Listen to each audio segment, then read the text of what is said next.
भक्तजनों, आइए जानते हैं हम जितिया व्रत क्यों करते हैं और इसकी कथा क्या है। जितिया की पौराणिक कथा के अनुसार किसी वन में एक चील और सियारिन रहती थीं।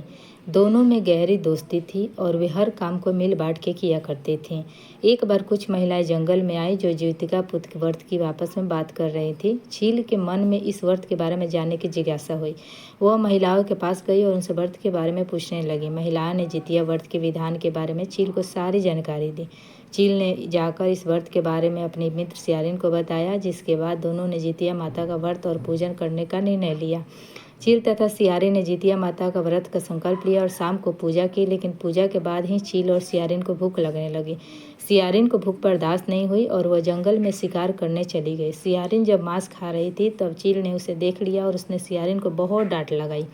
चील ने यह व्रत पूरी विधि से पूर्ण किया। फिर अगले जन्म में सियारिन और चील का जन्म बहन के रूप में एक प्रतापी राजा के यहाँ हुआ। सियारिन का विवाह एक राजकुमार से हुआ और चील का विवाह राजमंत्री के पुत्र से हुआ। कुछ समय बीता तो सियारिन ने एक पुत्र को जन्म दिया, लेकिन जन्म के कुछ दिन बाद ही उसके पुत्र की मृत्यु हो गई। इसके बाद चील ने भी एक पुत्र को जन्म दिया जो जीवित तथा स्वस्थ रहा। यह देख सियारिन को अपने बहन चील से ईर्ष्या होने लगी। जलन में आकर सियारिन ने अपने बहन के पुत्र और पति को मरवाने की कोशिश की, परंतु दोनों ही बच गए।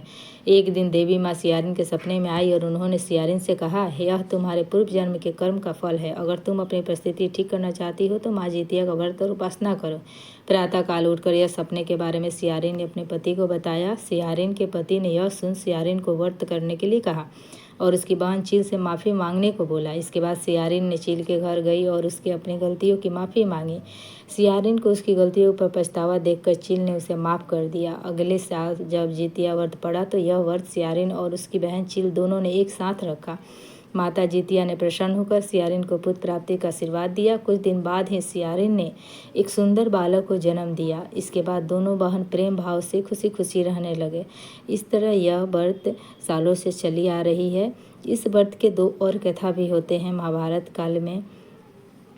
ये कथा हम किसी अगले एपिसोड में